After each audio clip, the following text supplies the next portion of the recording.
maybe that is an interesting question, but I don't think the purpose of IT is necessarily to do that. If for the same money we got much better quality, fewer people dying, etc., I'd be happy with that. One problem with IT is it's a two-edged sword. The fact that it's so cheap allows mass customization of insurance products that drive doctors and hospitals crazy. And to cope with that, they have to buy more computers just to cope with what computers did on the other side. And it almost cancels out. You see, I'm always saying, who's actually winning this race? I think the insurance industry, in my view, has misused computers into mass customization so that a doctor may face 60 different insurance products, each with its own rules, made possible by computers, and then they have to buy computers or hire Jonathan Bush in order to cope with that. Well, that's how he started. Yeah, I know. He actually helped doctors cope with this mess. And so therefore, I'm agnostic on your question on the cost, but I do hope that it'll enhance quality. Farzad? If we get payment right, if we shift from paying for more and more and more to paying for more outcomes, IT will be an absolutely necessary, essential component of that. So it will have contributed to the bending that cost curve.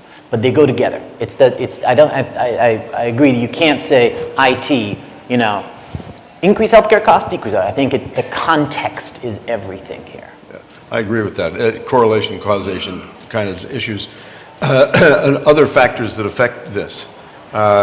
If I look at systems like Geisinger or Intermountain or Kaiser and Mayo, others that are effectively vertically integrated, they have both payers and providers to some extent in their network.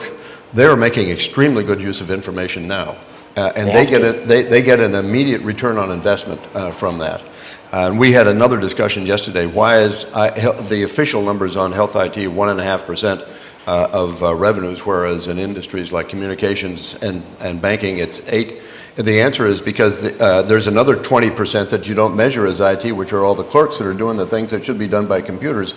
And since they don't turn up in the same budget category, you're never going to see that we're actually reducing the total cost as a result of this, but we will be reducing the total cost of it.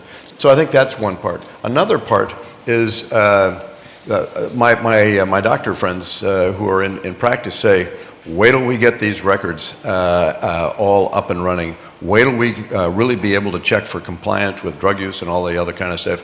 That will really tell us how many things we're missing right now, and the net result's going to be an increase in demand for all those things because nobody's complying, and technology will tell us that nobody's complying, and so that could drive it the other way.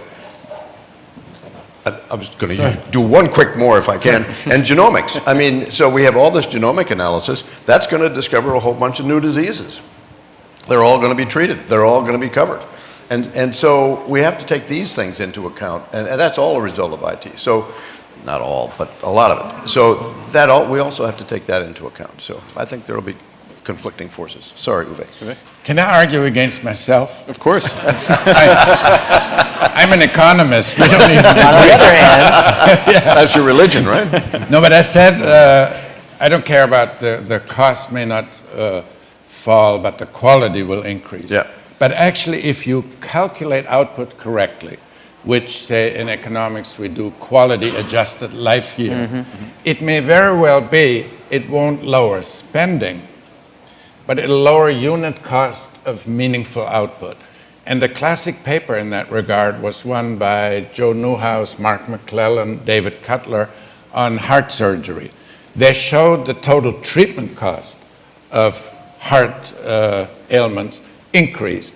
But when they looked at what it produced in extra quality of life year, the cost per quality of life year bought with these treatments actually fell. So it's a very subtle distinction here. Do you mean cost per unit of output? Right. I think IT will help lower it. If you're talking about spending per year, it might raise it. And one has to make that distinction quite clear. The one thing I'll say, though, is there is so much waste in our healthcare system. There is just so much waste. I've heard that.